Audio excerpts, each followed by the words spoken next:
నమస్తే, welcome to 99 TV. నేను Priyanka.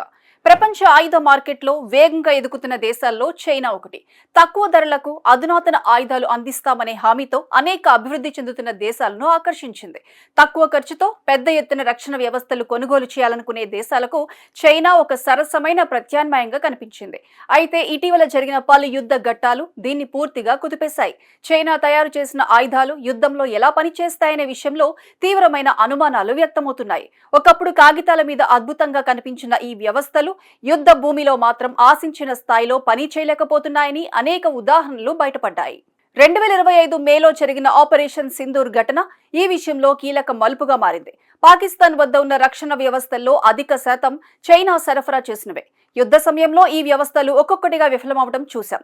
China ఎంతో ప్రచారం చేసిన యాంటీ స్టెల్త్ రాడార్ వ్యవస్థలు భారత ఎలక్ట్రానిక్ యుద్ధ సాంకేతికత ముందు నిలబడలేకపోయాయి.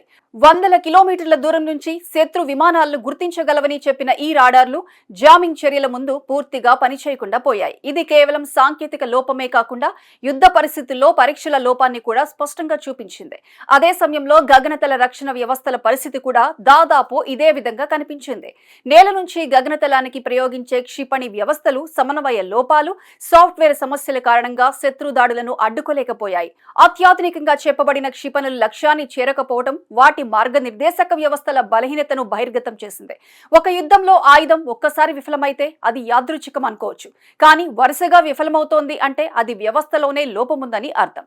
ఈ పరిస్థితి కేవలం ఆసియా ప్రాంతానికే పరిమితం కాలేదు. 2026 జనవరిలో వెనుజులాలో జరిగిన ఒక కీలక సైనిక దాడి సమయంలో కూడా ఇదే పరిస్థితి బయటపడింది. చైనా నుంచి భారీ మొత్తంలో కొనుగోలు చేసిన గగనతల రక్షణ వ్యవస్థలు ఆ సమయంలో పనిచేయలేదు. రాడార్ వ్యవస్థల్లో చాలా వరకు ముందే పని చేయకుండా ఉండటం, విడి భాగాల కొరత, నిర్వహణ లోపాలు వంటి కారణాలు బయటపడ్డాయి. యుద్ధ సమయంలో సాంకేతిక వ్యవస్థలు పని చేయకపోవడం అంటే అది దేశ భద్రతకే పెద్ద ముప్పు. పైగా శత్రు దేశాల ఎలక్ట్రానిక్ జామింగ్ చర్యల ముందు ఈ వ్యవస్థలు పూర్తిగా చేతులెత్తేయటం మరింత ఆందోళన కలిగించే విషయం.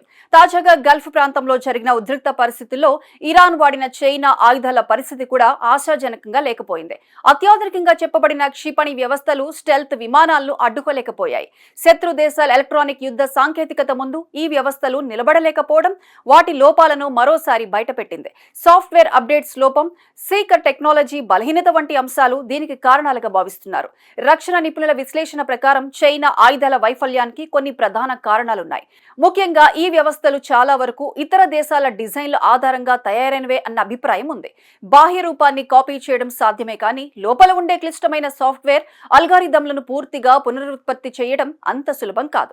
అంతేకాకుండా ఈ ఆయుధాలను వాస్తవ యుద్ధ పరిస్థితుల్లో తగిన స్థాయిలో పరీక్షించకపోవడం కూడా ఒక పెద్ద లోపంగా మారింది. యుద్ధ సమయంలో ఎదురయ్యే అనూహ్య పరిస్థితులను ఎదుర్కొనే సామర్థ్యం లేకపోవడం వల్ల ఇవి విఫలమవుతున్నాయి. ఇంకో కీలక అంశం నిర్వహణ. ఒక ఆయుధం తయారు చేయడం మాత్రమే కాదు, దాన్ని సుదీర్ఘకాలం సమర్థవంతంగా పనిచేసేలా ఉంచడం కూడా అంతే ముఖ్యం. విడి భాగాల సరఫరా లోపాలు, సాంకేతిక సహాయం లేకపోవడం వల్ల అనేక దేశాల్లో ఈ వ్యవస్థలు పనిచేయకుండా పోతున్నాయి. దీనివల్ల చైనా ఆయుధాలపై నమ్మకం తగ్గుతోంది. ఇక మరోవైపు భారత్ మాత్రం పూర్తిగా భిన్న దారిలో సాగుతోంది. ఒకప్పుడు తన రక్షణ అవసరాల కోసం భారీగా దిగుమతులపై ఆధారపడిన భారత్ ఇప్పుడు స్వదేశీ ఉత్పత్తుల వైపు వేగంగా అడుగులు వేస్తోంది. ఆత్మ నిర్భర్ భారత్ వంటి కార్యక్రమాల ద్వారా దేశీయ రక్షణ రంగాన్ని బలోపేతం చేస్తోంది. ముఖ్యంగా నాణ్యత, విశ్వసనీయతపై ఎక్కువ దృష్టి పెట్టడం వల్ల భారత ఆయుధాలకు అంతర్జాతీయ మార్కెట్లో మంచి పేరు వస్తోంది. గత కొన్ని సంవత్సరాల్లో భారత రక్షణ ఎగుమతులు గణనీయంగా పెరిగాయి. చిన్న స్థాయి పరికరాల నుంచి అధునాతన క్షిపణి వ్యవస్థల వరకు అనేక దేశాలకు భారత్ సరఫరా చేస్తోంది. ఇది కేవలం ఆర్థికపరమైన లాభం మాత్రమే కాదు, వ్యూహాత్మకంగా కూడా భారత్ స్థాయిని పెంచుతోంది. భవిష్యత్తులో ప్రపంచ ఆయుధ ఉత్పత్తి కేంద్రంగా ఎదగాలన్న లక్ష్యంతో భారత్ ముందుకు సాగుతోంది. మొత్తం మీద చూస్తే చైనా ఆయుధాల వరుస వైఫల్యాలు ఒక ముఖ్యమైన పాఠాన్ని చెబుతున్నాయి.